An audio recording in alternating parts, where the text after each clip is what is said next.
का सामना करना पड़ा जिसके बारे में हमने कभी सोचा नहीं था। एक ऐसी परेशानी जिसमें हम अपने घरों का दरवाजा खिड़की लगाकर केवल घर में बैठे रहते थे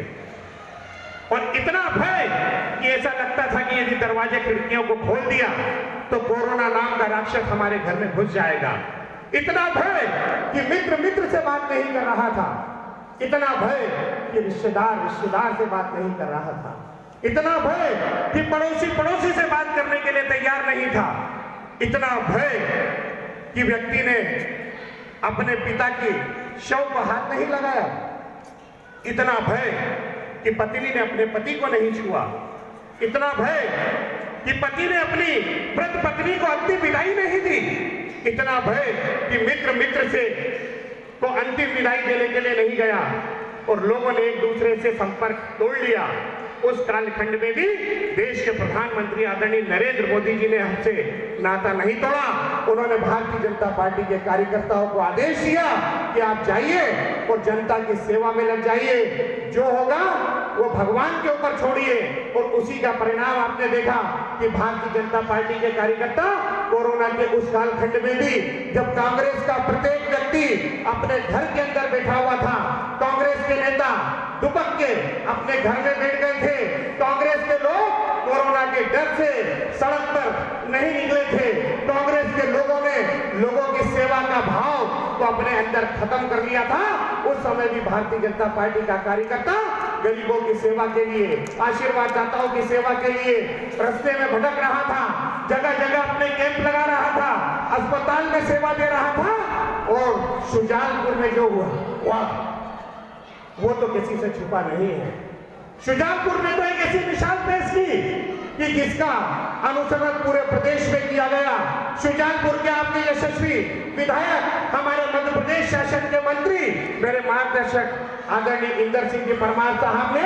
जिस प्रकार का अस्पताल यहाँ पर बनवाया था, वो पूरे मध्य प्रदेश में ही नहीं पूरे भारत में एक उदाहरण पेश करने वाला था और जिसका अनुसरण मध्य प्रदेश में नहीं बल्कि पूरे भारत में करवाया गया था। और जिस प्रकार से उन्होंने यहाँ पर सेवा दी, उनके मार्गदर्शन, उनके नेतृत्व में हम सभी ने गरीबों की सेवा की, उसका आशीर्वाद हम सबको प्राप्त हुआ। भारतीय जनता पार्टी मुसीबत में अपने आशीर्वाद दाता, अपने शुभचिंतक, अपने समर्थकों का साथ छोड़ने वाली पार्टी नहीं है। कोरोना जैसी परेशानी भी हमें अपने कार्यकर्ताओं से, अपने आशीर्वाददाताओं से, अपने मतदाताओं से दूर नहीं कर पाई। यहाँ पर निकलने वाले मजदूरों के भोजन की व्यवस्था, उनके चप्पल जूते की व्यवस्था, उनके इलाज की व्यवस्था, उनकी दवाई की व्यवस्था, ये सारी व्यवस्था आदरणीय जेपी नड्डा जी के आदेश से और नरेंद्र मोदी जी के आदेश से भारतीय जनता पार्टी के कार्यकर्ताओं ने की। देश के प्रधानमंत्री आदरणीय नरेंद्र मोदी जी ने कोरोना काल में जिस प्रकार से इलाज की व्यवस्था बनाई, बेड की व्यवस्था की, इंजेक्शन की व्यवस्था की, दवाइयों की व्यवस्था की, वेंटिलेटर की व्यवस्था की और साथ ही इंजेक्शन भी भिजवाए और वैज्ञानिकों से कहा कि जल्दी से इसका टीका बनवाओ। रिकॉर्ड समय में टीका बनने का काम हुआ और जब वो टीकाकरण का कार्यक्रम शुरू हुआ तो भारत में जो टीकाकरण का कार्यक्रम शुरू हुआ था वो विश्व का सबसे बड़ा टीकाकरण कार्यक्रम था, जिसमें 200 करोड़ डोज लोगों को लगाए गए और कोरोना के कुचक्र से बाहर लाया गया। और इतने संकट में भी देश के प्रधानमंत्री को विश्व के वो देश याद रहे जो गरीब देश थे, जो पिछड़े देश थे, जिनको कोई नहीं पूछता था,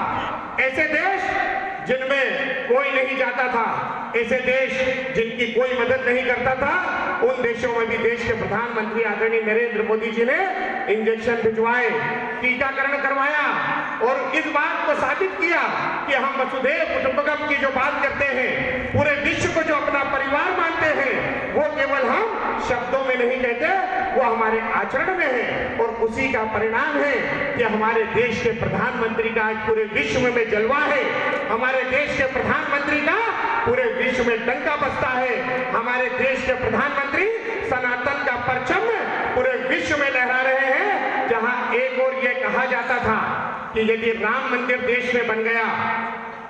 तो पाकिस्तान नाराज होकर हमारे देश पर हमला कर देगा, यदि राम मंदिर बन गया अमेरिका नाराज हो जाएगा। यदि राम मंदिर बन गया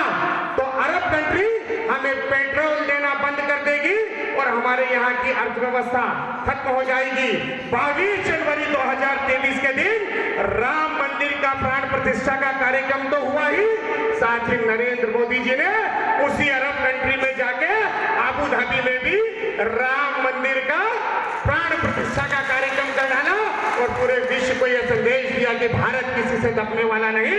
बल्कि भारत के हिसाब से पूरे विश्व को